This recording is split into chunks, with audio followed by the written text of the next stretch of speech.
like sunshine, like springtime, like something's in the water and I'm taking a deep dive. I'm feeling so weightless, like I'm gonna make it, and nothing in the universe can take this. I can see it clearly now, nothing gonna bring me down. I got my head held high, I'm on my way, and I'm following the signs to my happy place.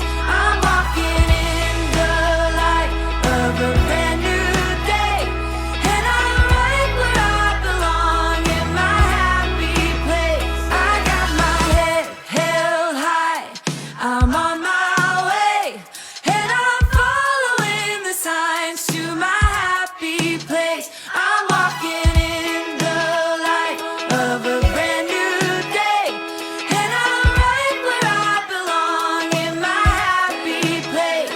And I'm right where I belong in my happy place. And I'm right where I belong in my happy place. Thank you for joining us and welcome to the National University of Singapore Yonglulin School of Medicine Healthy Longevity webinar series. We have Peter Fedichev tonight who's going to tell us what we all want to know, how to hack aging.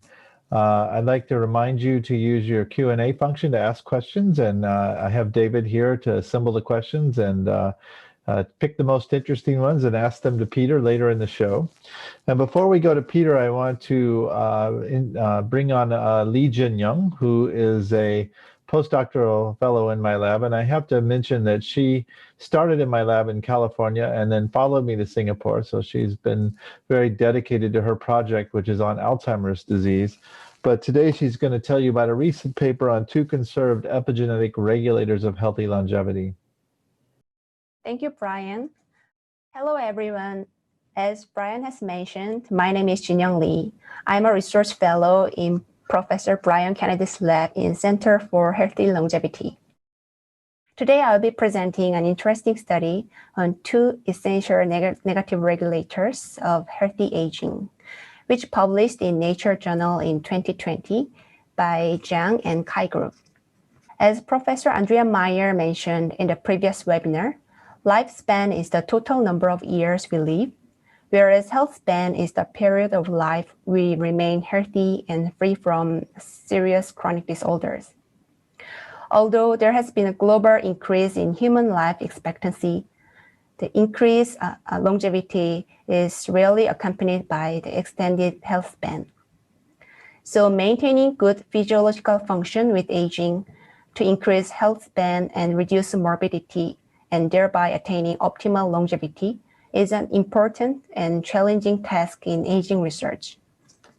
Among many factors affecting health span with age, behavior decline is closely linked to cognitive decline and frailty, which are directly affect the life quality of elderly people. So to improve health span with age, understanding the origin of healthy behavior in old people is very important, as well as improving physical and cognitive function by exercise and memory training. Based on the previous studies regarding the mechanism of age-dependent behavior decline, it's been reported BAS1 protein decrease with age is responsible for the age-dependent decline of serotonin and dopamine, which cause behavior decline. In the result, higher expression of BAS1 induce a high level of serotonin and dopamine compared with that found in young control worms, and it also delays age-related behavior decline with age. Based on the previous results, the author in this study performed genome-wide RNA interference screening with 16,000 clones in C. elegans to identify essential modulator of age-related behavior decline. The C. elegans used in the screening is a transparent and tiny worm, which is an excellent model organism for aging research.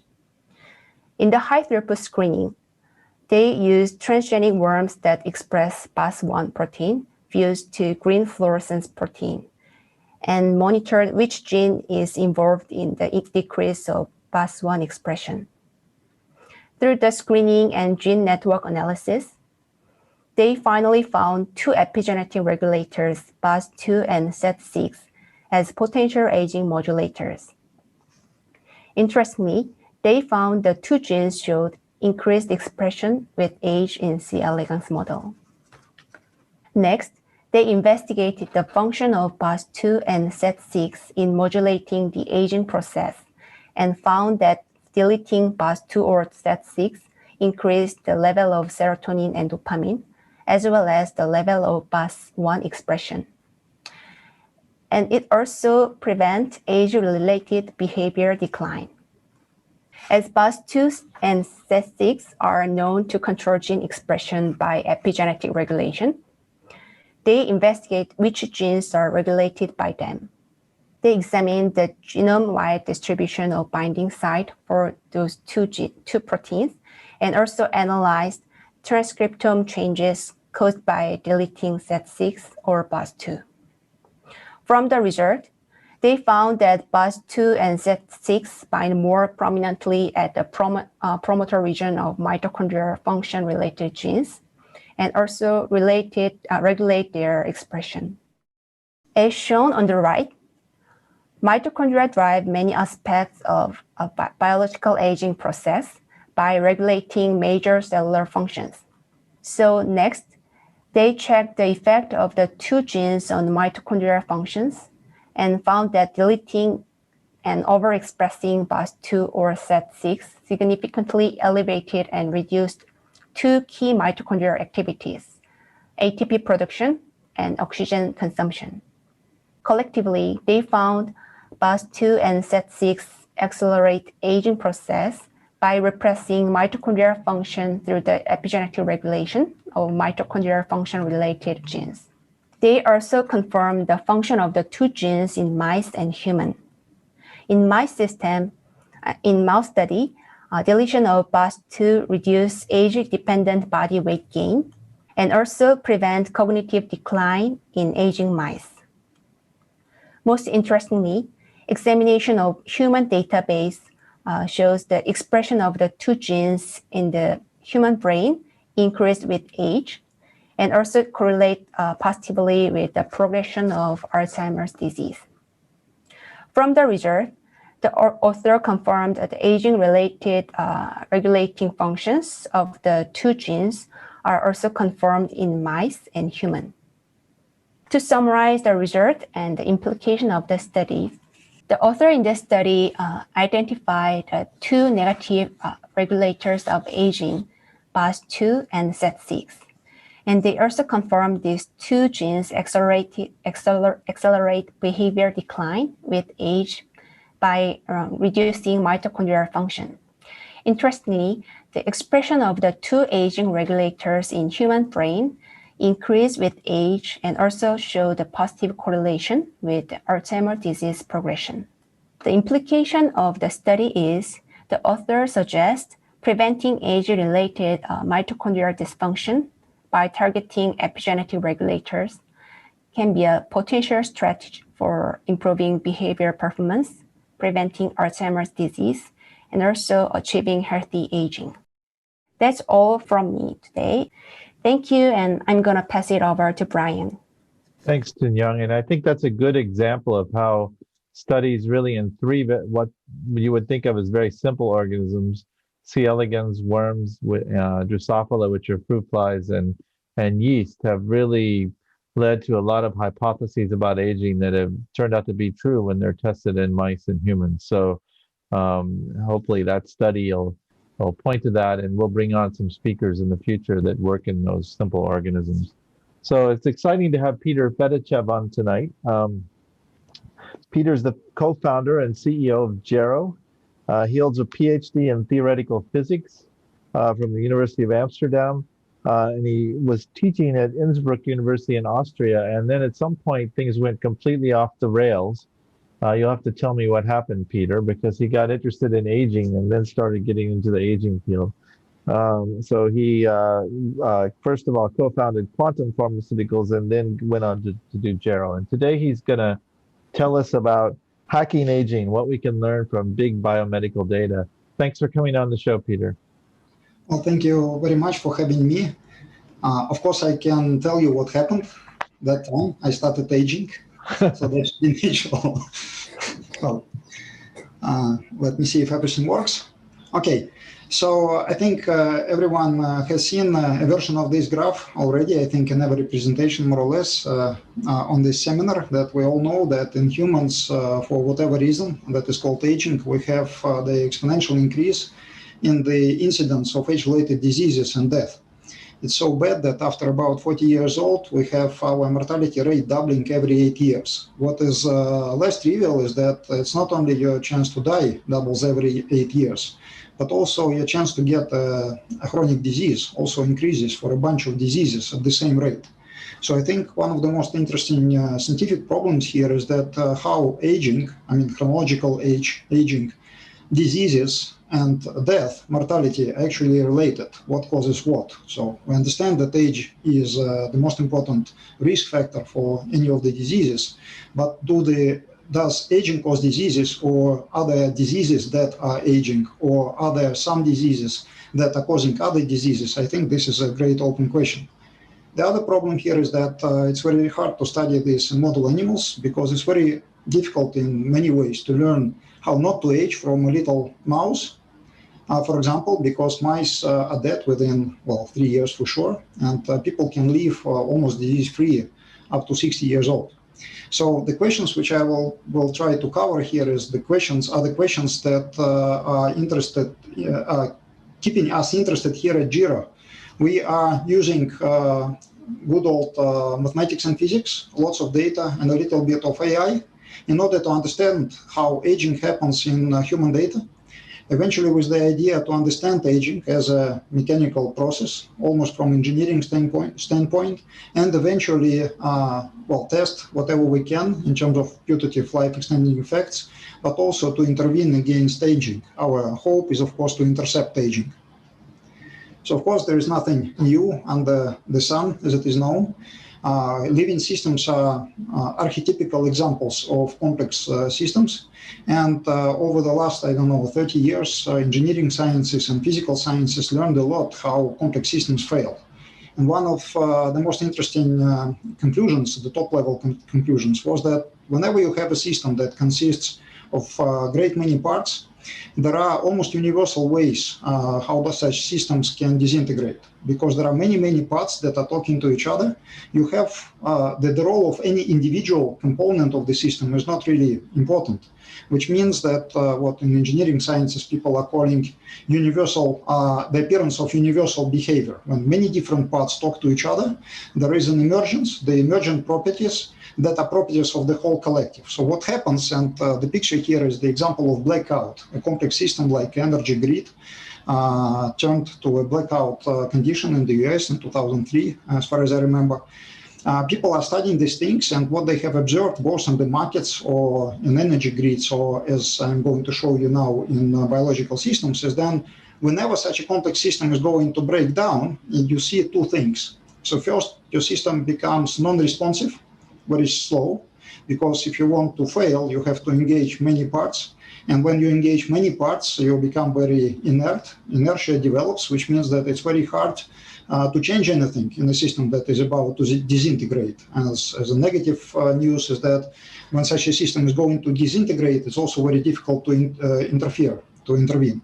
And the other part of the same story is that the disintegrating systems develop correlations between the parts. So normally you can eat, talk, maybe watch a movie, but when you're about to disintegrate, the components of the system that drive the disintegration enslave all other components of a complex system, which means that you can essentially basket a bunch of features that drive the disintegration and measure the progress of disintegration of such a system by observing the features that are related to the catastrophe. So what we can do, and I mean, one part of what we are doing is that we are taking the data from mice and from humans. And we are talking about very big data. We are talking about hundreds of thousands of humans. We're observing them longitudinally in many ways. But also we take mice, and this is an example from mouse phenome database. So these are blood analysis, the typical thing that doctors do on humans. We teach, we use artificial intelligence. So we ask this artificial brain to look at this data and try to extract a feature that remains to be as similar to itself as we age. It's like I am observing your face features. And even as we age, more or less your friends can recognize you. So those features that are changing very slowly, that are self-similar during your aging process, are mostly those features that are responsible for this catastrophic disintegration. So we learn such variable from the data and then go to experiments and see how these variables change over the life course of these animals. So this is this disintegration variable, the frailty index on the vertical axis as a function of age in mice. The mice are from Andrei Gudkov's Rosal Park laboratory. So you can see these animals are very old, and you can see that this frailty index, this super variable that we're learning from the data, in fact increases as we age, as these animals age, and then increases exponentially, which is good because mortality rate in mice also increases exponentially. And what is interesting is that you can take blood analysis in mice, for example, and you can measure a combination of features that diverges exponentially exactly at the same rate as these animals disintegrate and die. The different colors on this picture are different cohorts of mice from different experiments in different years. The most interesting cohort here are the red dots. The red dots are the animals that are too sick to stay in the laboratory. They are killed by ethical committees, so that's what ethical committees does in aging research. They prevent animals from living long. As you can see that it doesn't matter what is your chronological age. At any chronological age, if you reach a certain limiting biological age, you are dead. So mice age very simple. So first, the biological age exponentially increases, and second, whenever you hit the ceiling of biological age, you are dead. At least there is a scientist who is coming and killing you. So the interesting part here is that animals, like mice, simple animals, literally die from extreme biological age. So aging is the factor that drives mortality in mice. What's interesting here is that, as I said, when such complex systems disintegrate, it doesn't matter which component of the system you observe. So there is this super variable, which is not just a machine learning tool. This is actually the microscopic property of the system, of the living organism, like temperature. So you can invent a thermometer that measures this temperature, or with the help of AI, you can make a system that measures this frailty index, and that frailty index will correlate to whatever you want. For example, on this graph, you see the correlation between the frailty index and the number of senescent cells, which is a known hallmark of aging. So that's why we call this variable a mother of all hallmarks of aging. The practical outcome here is that if you have something that changes this frailty index, it will also change all other hallmarks of aging at the same time. And this is, I think, cool. So from practical point of view, whenever you have such a way to measure biological aging, you can apply it to whatever intervention you like. So you can use it with the intervention that extend lifespan or reduce lifespan. And suddenly you start learning very interesting things. So for example, in these experiments, we have lots of graphs here, but essentially we have females and male mice from Rosal Park. These mice are fed with high-fat diet, which is known to be bad. So it reduces lifespan, and you can see these graphs are called survival plots. So you can see that animals on the high-fat diet, males, are actually living shorter lives because the diet is bad for them.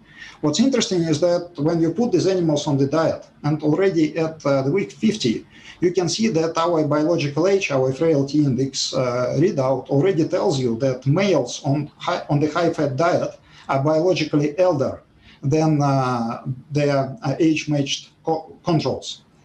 The other interesting thing here is that, I mean, you don't need to wait before the animals die in order to know that something works. The other interesting thing is that, as we all know, most of the interventions work in different ways in males and females. So, for example, for whatever reason, the same high-fat diet doesn't kill females in this experiment. And I'm sure that as we progress into clinical trials, or as we progress or measure as we increase the number of measurements in lifestyles and diets for biological age variation, we will see a lot more of examples when in different age groups, in different sexes, or maybe in different occupation groups, we will see different effects of the same interventions. And you would never know that before you measure it. The other somewhat counterintuitive property of the biological age is that the biological age maintains correlations, which are lifelong. So, for example, if you have two mice, and this is the graph, this is the correlation between the biological age, this frailty index, on the horizontal axis, let's say in the young animals, and then on the vertical axis, you have the same animals measured in plus 14 and plus 24 weeks since the first measurement. So you can see basically here is that when you have two mice, very young, and one of them is biological age younger than the other, it will remain to be biological age younger than the other in 14 weeks and 3 months, in 24 weeks and 7 months. Essentially, the order of these animals along the biological age will be maintained almost all their life. So the first, in mice, you can measure two mice when they're young, and you would know more or less that one of them will die first and the other will die last. That's an interesting thing. From the practical point of view, it also means that if you have an intervention that reduces biological age, then the effect of this intervention will stay essentially forever. A short treatment can produce lasting effect. So we can do the same in humans. Of course, it's much more interesting to do that in humans. And interestingly, if you take any variable that is correlated or associated with mortality in humans, instead of that nice exponential behavior, you would find a very sophisticated curve like this. So the average, whatever blood factor associated with mortality in humans would exhibit at least two different stages. You would see that before the age of 20, there is a very dramatic growth. Then for about another 20 years, almost nothing happens. And then after the age of about 40, there would be gradual deviation of this index from the healthy value. And it would be small. You don't see any exponent anywhere. So what's going on? I mean, you have those smooth changes, no exponent, and at the same time, you know that your mortality rate doubles every 8 years. So how can this happen? And I think this is interesting. The other thing is that I mentioned to you that in mice, and mice are exponentially disintegrating, they're exploding in the course of aging in 2 years. In mice, the physiological indexes stay correlated. As I said, if you are biological age elder, you will be biological age elder over the long time. In humans, it doesn't work the same way. If you measure anything in humans, let's say right now, and then in 2 minutes, most probably your physiological factors will be correlated and will be the same. But if I measure the same factor in a few weeks' time, there will be no correlation with the first measurement. So humans are very robust. It means that if I disturb you, if I tell you something which is boring, for example, you may change some neuromediator factors, but the level of those factors will change due to other stresses very quickly, and you will have no memory of our interaction in no more than 5 weeks. So healthy humans forget about stresses, so they respond to stresses very quickly, and no memory about any interventions, including life-extending or life-shortening interventions in healthy humans stays for more than a few months. So we are very robust. In the physical science language, it means that humans are dynamically stable, which means that we don't want to fail. Humans do not show signs of failure for most of their life. We can use the longitudinal data, which we are collecting from wearable devices. We have a Gero Sense app, which is a non-commercial app. This is actually a laboratory which measures aging in humans. And what we see is that the time that is required to get back to the norm actually increases with age. So this is the inverse time, the rate. So the rate is going down, the relaxation time is going up. We call this resilience. And you can see that as we age, the resilience is going down, which means that it takes more and more time to get back to the norm from the stress. But it also means that the range of the fluctuations of our organism state due to the same level of stresses also increases, which means that humans are spending less and less time in their healthy state.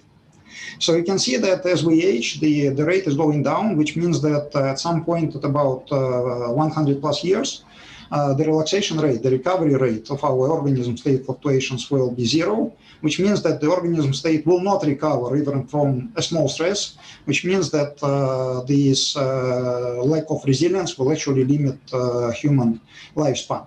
So if you want to imagine, to visualize the trajectory of biological age in humans, it's not very intuitive. As I said, in mice, the biological age just exponentially increases, very boring. It increases, you hit the wall, and you're dead. In humans, since we are dynamically stable beings, most of the time your biological age oscillates around a fixed value. It oscillates because you have, bad job or a better day or good day. You sleep more, you don't sleep enough, you eat bad food, you don't eat bad food. What happens is that you oscillate. But as we age, something happens in our body in such a way that the force which brings you back from the stress actually decreases with age. And at some point, the fluctuations will kick you over the protective barrier. And as this ball is showing, your organism state will disintegrate and you will die. This is totally different from something that we see in mice. And we have to be prepared for that, which means that, for example, extreme values of biological age are only observable in people who are very sick. That also means that interventions that are targeting biological age will be most effective in people who are very sick. We will most probably extend lifespan of people who are very sick by a lot with anti-aging treatments of the type that we're developing right now. But that also means that in order to extend lifespan by a dramatic number, fold change in lifespan, can only be achievable if you attack this gradual lack of resilience, gradual reduction, gradual loss of resilience in humans. So the resilience is a dynamic measure. So it's not a level of something. The resilience is a factor, is a number which is telling you how quickly you recover from stresses. And just in order to measure such a thing, you have to have lots of measurement of the same human being for a long time. You can do it in many ways. You can go to a doctor every week and give your blood. This is not very practical because no healthy human being, in my opinion, would be doing that for a long time without any strong medical need. Or the other, the only practical approach is actually to collect data from the wearable devices. And this is our main motivation because only with the wearable devices in 2021, you can actually have longitudinal aging trajectories. Well, your phone or your bracelets collecting lots of data. We know that iPhone also measures the shape of your face, and then there is a lot of digital biometry data. We're using steps per minute because this is very abundant. You can use it from almost any device. And the trick here is that you can use these steps per minute during the day with a little bit of AI in order to produce a biological age measure.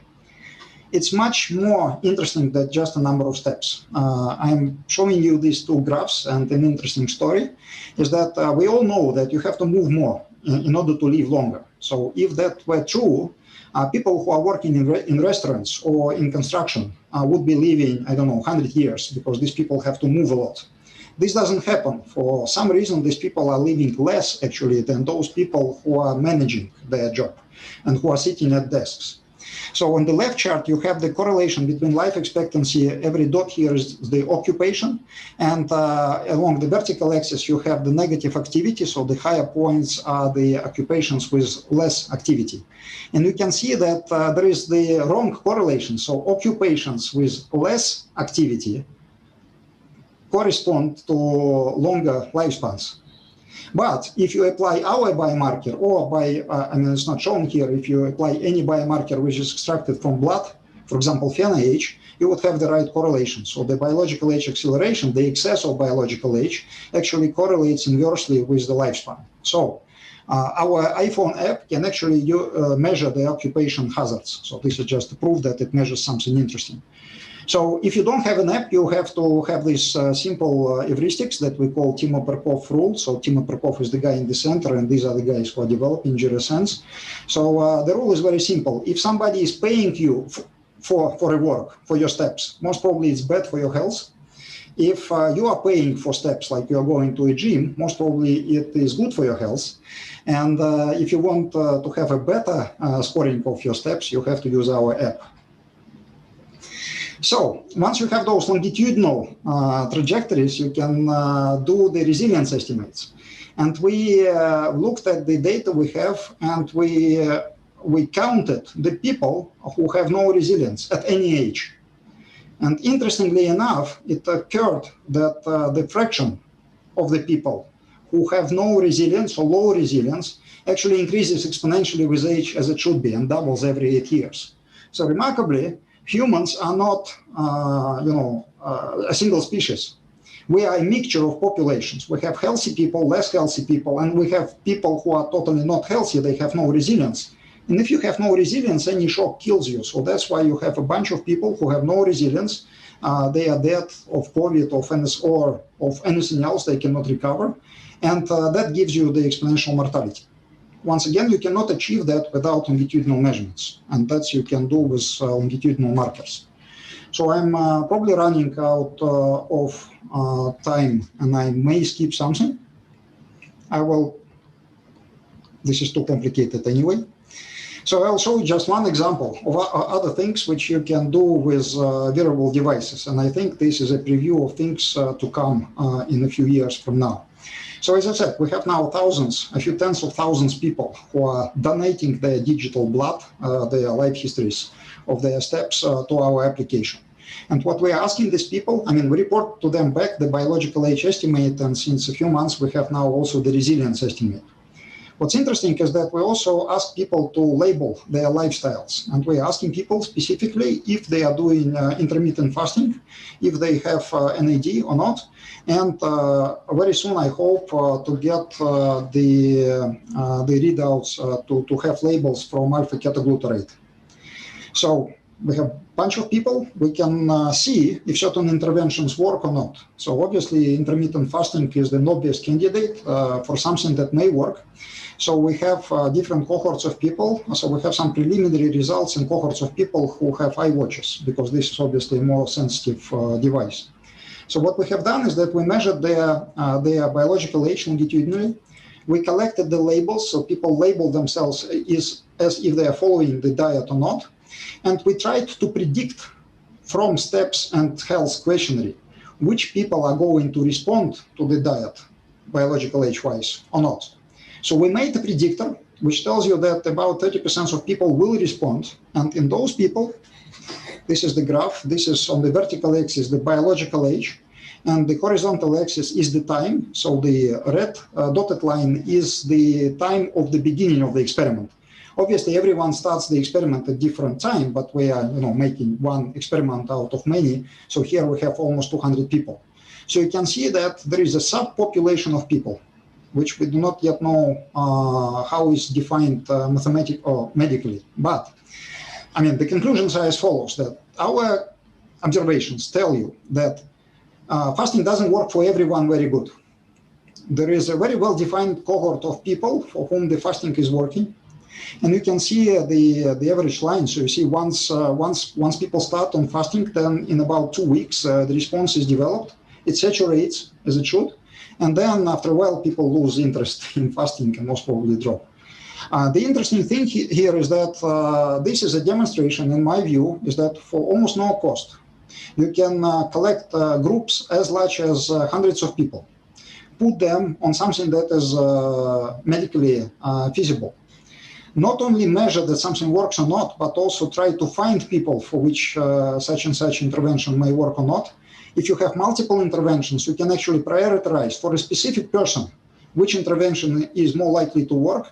And I think this kind of systems will be developed by us or maybe by other people in a few years to come, and that will actually show what works for whom, how much, and probably help people to guide their lifestyle choices depending on their requirements. So with that, I would try to conclude. I tried to demonstrate 3 different stories for you, basically suggesting that humans are long-living animals. Humans have developed a bunch of tools which essentially protect us from aging for a very long time, which means that in order to understand how actually intervene against aging by a large margin in humans, we have to study humans. And it appears that we are reaching almost mechanistic understanding of humans, of aging in humans with the help of big data.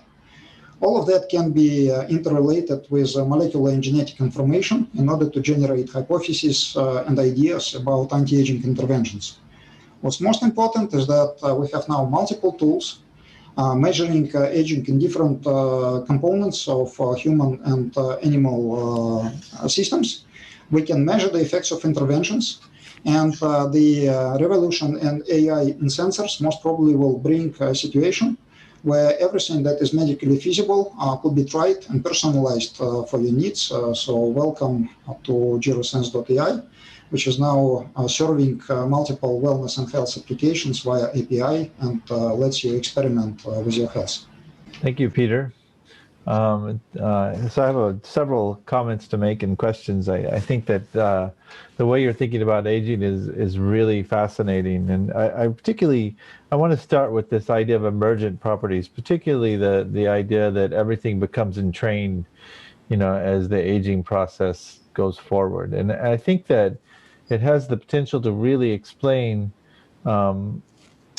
something that we've been thinking about for a long time. So you get these interventions that affect aging, particularly in mice, and then you ask the question, which of the hallmarks of aging do the interventions target? And the answer is always they target all the interventions. And I think that's been a struggle for the field, because what we'd like to know is that one intervention is doing one thing, and that's what's affecting aging. But the intervention may only be doing one thing or one subset of things, but the end result is that everything gets affected. Can you comment on that a little bit more? Well, I've seen your paper recently on that. I'm totally, let's say, on your side. In strongly correlated systems, even if you touch one thing, it touches a bunch of other things, and those things touch a bunch of other things, and then in 2 hours, the whole system is affected. So in my view, I mean, from the intuition and experience that we have in engineering sciences, these disintegrating systems do have this kind of super variable that is, I mean, this is the only clock in the system. So this is really the clock, like circadian clock, for example.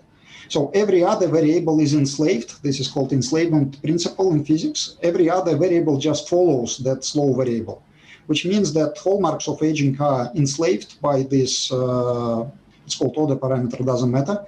And if you are able to hit it by something, most probably you will hit all the hallmarks of aging at the same time. So, so how do you hit it then? I mean, is there anything, I mean, you think about interventions as well. Is there anything in common with these different kinds of aging interventions that seem to hit this key component? Well, it's like, every action has a reaction. So if something is dynamically linked to this order parameter, like all hallmarks of aging, that means that every intervention against a specific hallmark of aging will most probably touch this overall aging process, and as a consequence will touch all the other hallmarks of aging. So I think that, well, intuitively, I mean, people are smart, of course. Intuitively, we are doing the same thing. So everyone takes his best beloved hallmark of aging, hits with something against that hallmark of aging, and enjoys the action of the stuff against all the other hallmarks of aging as well. Yeah, it's interesting that your mouse data and your human data is so different. That the mouse data is just an exponential increase in risk of mortality, and this sort of a exponential functional decline leading to disintegration. Whereas, I think the slide that's really interesting is the human one with the barriers, where you have the biologic ages swinging back and forth inside this valley. But the resilience brings it back to the norm no matter what happens. So you have this period of time where people are very resilient, and they might take interventions that push them one way or the other, but they stay in the valley. Yeah, it almost doesn't. I'm sorry for interrupting. It always doesn't matter, because when you remove such an intervention, you get back to the norm. It goes away, right? And so. But then eventually the valley goes down, and you slide over the valley, and you become like a mouse. So things just disintegrate. So, and that's where we would predict that the interventions would work, because the systems are very similar. I think that's the opposite of the thinking that a lot of people have in the aging field. They think that interventions are more likely to work when people are still younger, and there's still time to keep maintain the homeostasis of the system. So it makes a very different prediction about the interventions that are coming from animals. Well, I wish, Jose, I wish everything to be simpler. In a way, I have no choice. My comment here would be that, for example, if you have a senolytic, which is obviously a hallmark of aging, I mean, the number of senescent cells, I think that you would agree that it's very hard to measure senescent cells in young animals. So what use would you have of a drug that kills senescent cells that you cannot measure? Mm. So that's why I would expect that late life effect of those treatments, even in simple animals, would be stronger. I think we all agree that anti-aging treatments in mice saturate to about 20 to 30% effect, almost no matter if you take them early in life or late in life. I mean, there is no, I mean, if you do it in the middle of life and early in life, the effect is almost the same. Yeah. Yeah. So can you put this, I mean, people think about aging differently. I'm trying to, continue the conversation in a way to help people understand this concept of this barrier. And they think about, you're pretty healthy, you get old, you get sick, and you die of disease. So let's come back to this concept of, is there one system causing aging, or are we just a collection of diseases? How do you explain disease in the context of that graph? And that's exactly what I actually skipped in the presentation. There was a paper recently published by a group with Linda Partridge on this clustering of diseases in UK Biobank. So what I think we will learn in a few years from now, that we can be very healthy, I mean at about, 30 years old. And then there are different clusters of diseases. So one of them, which increases linearly with age, very slowly. But I mean, the exponent is even smaller at that time. So in the middle of your life, so midlife crisis is not only psychological crisis, but this is really a crisis in which you are activated into a vulnerable state, out of which other diseases can develop. So it's almost like this grandmother theory. So you are somewhat, I mean, you are mostly healthy, but in a somewhat handicapped state. So I think what is happening is that we transit from this healthy state to the vulnerable state. This is the rate-limiting step of human aging. And then that state decays into, really bad diseases. So that's how you get the occupation of that cluster of morbid diseases, bad diseases exponentially. But this is the human aging, the mouse disintegrates immediately into a very frail state. So humans are protected from frailty for a long time, and it takes at least one intermediate state to get activated into before you disintegrate into a frail state. I think that strong interventions against human aging will be those that prevent this transition, which essentially prevent the transformation from, a biological situation which roughly corresponds to the age when you are, a father or a mother, to an age when you are a grandfather or a grandmother. So I think that this transition is evolutionary designed, programmed, and should be, attackable, interceptable pharmacologically, other than aging itself. So what kinds of interventions do you imagine being successful at that?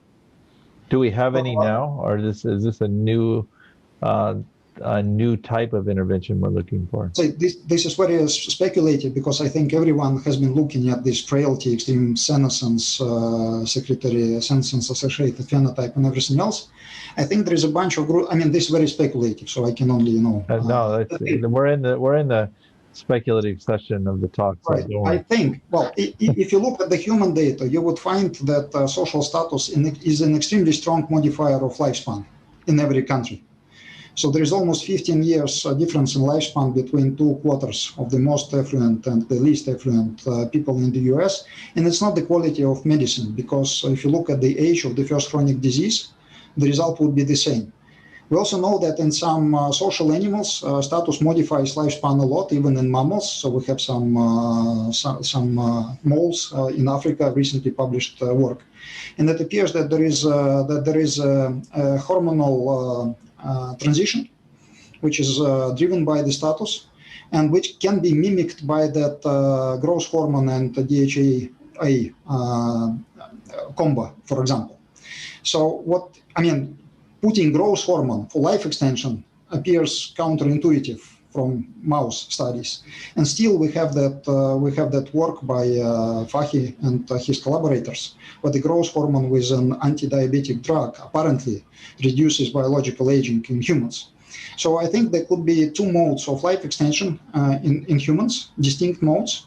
One of them is this anti-frailty mode for the most old, most frail, super vulnerable people. And there could be something that mimics maybe this kind of social status induced, medical depression in the midlife that could be in fact a very strong modifier of the lifespan. Yeah, I mean, growth hormone data is really complicated anyway. I think what Peter's referring to is that the mice that are born with lower levels of growth hormone live longer. And so the humans, a lot of strategies are out there to increase growth hormone with age. And a lot of the people doing the mouse studies say that's a bad idea because low growth hormone is good. But there's two phenomena going on. There's a level of growth hormone you have, and then the rate at which it declines with aging. And it might be very possible that you having lower growth hormone might be a good thing early in life, but then that decline could still be a bad thing, and so you need to supplement that decline. So both phenomena could be true at the same time, I think. Yeah, or also maybe in different age ranges, and obviously we're not talking about passport age. So all the data suggests that there is indeed a transition in the middle of the life, and it could be that different interventions may have different effect for people in different states.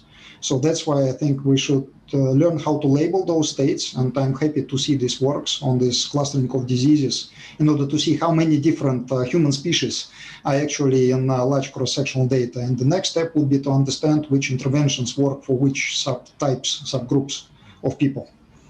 Let me jump to that, because you said fasting only worked for what, 30%, you said?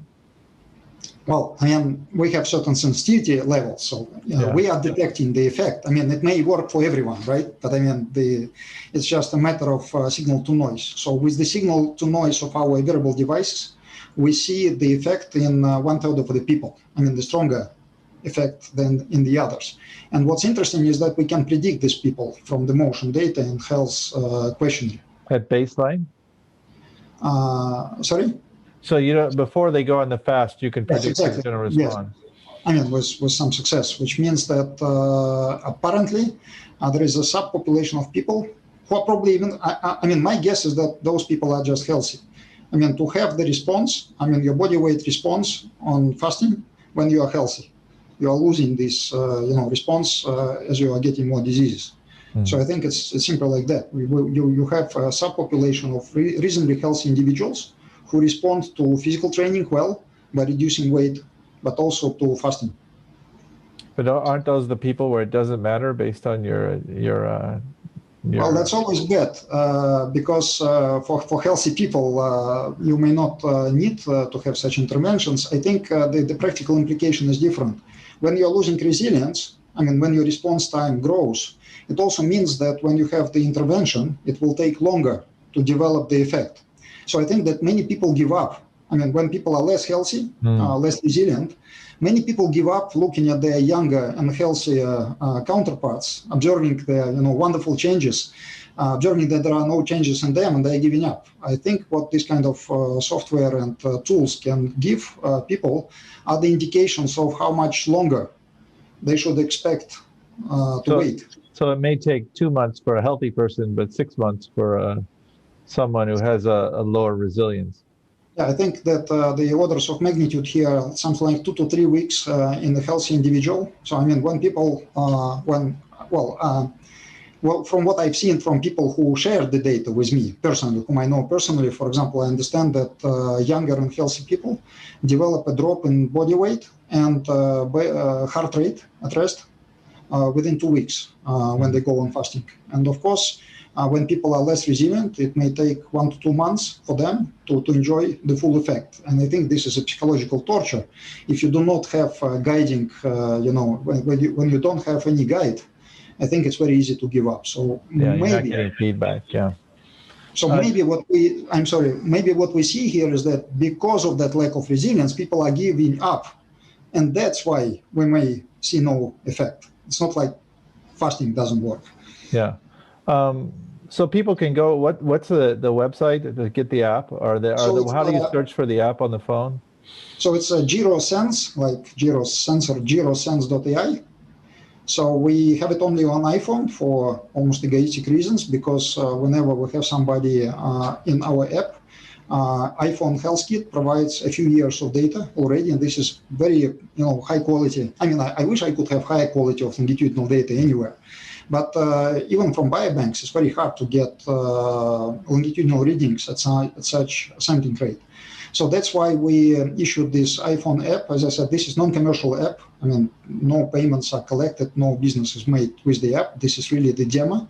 But the goal of this app is to collect the results, the effects of intervention, and try to see, for example, I mean, one of the ideas here is to look at an AD. We know that it didn't work in mouse testing program recently in mice. There was a paper published, but who knows, maybe there is a population of people with certain diseases where the same intervention may work. So that's how I think these things can be used eventually. So everybody should go find the app and start testing your own system. Just briefly before we go to questions, Peter, I know you're also trying to find therapeutic approaches to slow aging. Can you tell us just in a minute or two how you're using AI to find new drugs and that might slow the aging process? Well, as I tried to say in the beginning, I think that lots of effort that we can see right now, with all due respect, are efforts that are bringing universal evolutionary conserved pathways from animals to humans. The caveat here could be that since humans are already very successfully aging species, it may be that the whole bunch of features that we're trying to translate from animals to humans may be, I'm not saying that all of them are already, but may be already implemented in our genomes in order to achieve such longevity. So it could be that for this reason, when we see the results from, for example, Restore Bio, we see the effects. I mean, on a good day, for certain endpoints, they have the effects, but you have to have very large cohorts in order to observe the effects that may seem that the effect is not very strong. So that's why from the very beginning, we were thinking about using human data. The combination of that, I would call this deep phenotyping, AI, longitudinal data in order to define aging in humans. And in combination with human genetics in order to find, or proteomics, whatever, in order to find molecular regulators of aging in humans specifically. And then go back to mice, and I have to say many times thank you to Brian, because Brian has been helping us a lot with that. So we identified a few targets, for example, which we believe are circulating targets implicated in aging. And at least for one of them, we have demonstrated something that looks a lot like rejuvenation in the hands of Brian in his laboratory. So if this is confirmed later down the road, that may be a good target for future therapeutics, because the target was implicated in human data as one of the strongest possible effects. Our dream, of course, is to find all the relevant aging components of the aging process in humans, maybe that midlife shift as the rate-limiting step of human aging, and either repurpose drugs that already exist, because we don't have mouse model for that, right? Mm-hmm. So probably we have to start with something that is already known in humans, tested in clinical trials, maybe in Singapore, and then see if we can actually put a brake on aging well before the senescence sets in. Sounds great. So I'm going to turn it over to David for questions. We're already running a little bit late. Hello, ladies and gentlemen. I have a number of questions here, basically from the panel. A number of interesting questions for you, Peter. One of the questions is from Samuel. There are now a lot of startups and biotechnology companies out there using artificial intelligence and machine learning to conduct research in aging biology. So, what makes Gero different and unique from the rest of the other biotechnology companies out there that are conducting research on aging biology? Well, as I tried to put in the title of this talk, we're using Landau Lifshitz' book, which is a Bible in physics. A lot of good luck, because biology is complex, a little bit of AI, and a lot of our heads. So I would put it like that. We have a question from Jackie. Today there are smartwatches like Garmin that analyze the biological age of the wearer based on their activities. For example, I'm 52, but I got a biological age of 38. You mentioned it's only accurate in mice. Would you please explain further? Well, what I wanted to say is that due to very different dynamic nature of biological age in mice and in humans, it appears that in mice, it's enough to know one number, the biological age, and you know everything about the prospect of this individual. In humans, it appears that biological age is not the only number that you need to know, because, as I said, it appears that humans undergo a bunch of transitions between metastable states before they develop bad diseases and die. That means that aside from biological age, you need to report, you need to learn how to classify people in those health states. And that's what the current technology, I mean, I don't know if anyone is doing that successfully. You have to have lots of longitudinal data and lots of machine learning in order to actually do that. I think that within a few years, different companies will try to do that. I mean, basically learning chronic disease status from motion or other sensors data, I think is very high on the agenda of many companies. It's also true, right, that one number. biologic age is probably oscillating a lot, right? So that's another Yes. reason for longitudinal measurements in any assay. So, look over time and see how things move around. Yeah, David. We have a question from VJ. I have two questions actually. Does the magnitude of effect of an anti-aging intervention change with age? And two, does this effect, or in your words, resilience of the system reduce with age? Okay, so first, we know that on average, resilience is reduced as people age. We also believe from the data we see that along the individual aging trajectory, it's not the gradual change, it's a jump. So you have a certain level of resilience, and then at a certain point, you undergo a transition into a state with less resilience. So you have a jump. So when you have less resilience, the amplitude of fluctuations of your physiological variables increases, and every intervention can produce only a finite effect. So, which means that with the same intervention, you have two kinds of effects. First, your body state oscillates, and then you apply the intervention, which means that the relative effect of the intervention may decrease as you age. So you have only such and such level of intervention, you have more and more fluctuations. So that's why with a finite strength intervention, you cannot extend lifespan much longer than over 100, 20, 50 years. So tell me if I answered your question. So the relative effect may reduce. Thanks, Peter. Curious, what's your vision for Gero in the next 5 to 10 years? Also, if everything goes well, Gero will spin off these aging biomarkers into a company that will be used to measure the effects of everything that is medically or ethically plausible, to understand what works for whom, and to help people to personally adjust their lifestyles or maybe some medications to improve their health span. In the meanwhile, I mean, in the background, the rest of the Gero will use whatever we learned on human aging in order to hopefully develop or help other people develop two types of anti-aging intervention. So one of them is almost of a classical type, the intervention against senescence, against the last mile of the aging process, that would possibly improve survival of people that already have a bunch of diseases. And that's what medical profession will let us do first anyway, because nobody is going to help people who are still healthy. And then in the background of the background, we will actually find what is the rate limiting step of human aging, and either suggest existing drugs that can actually put a brake on it, or maybe find a disease that is associated with that transition and try to develop a drug against that.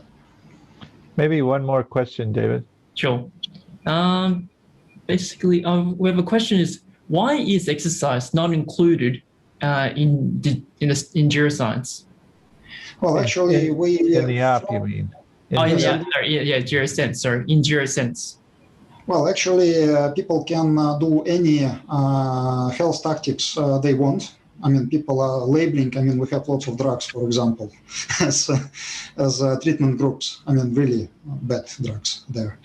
But I mean, people are putting everything they want. So physical exercise can be included there. Well, the obvious answer is that from the physical activity, we know if people are doing exercises most of the time. And since our biomarker relies on physical activity, the association of biological age with physical activity can be compromised. People can tell us you are measuring, you are reporting what you measure.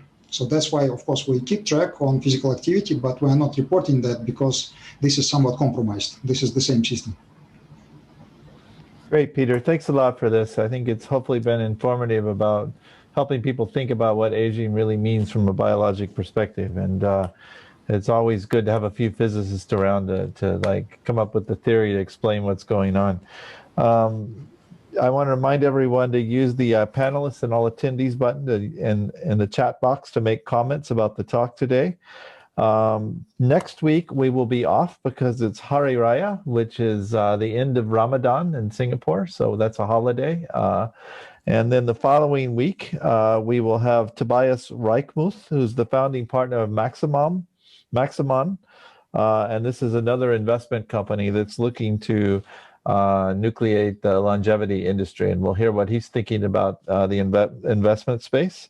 And then tonight, I want to leave you with a video of an incredible 108-year-old artist. Thanks for joining us.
I'm feeling like sunshine, like springtime, like something's in the water and I'm taking a deep dive. I'm feeling so weightless, like I'm gonna make it, and nothing in the universe can take this. I can see it clearly now, nothing gonna bring me down.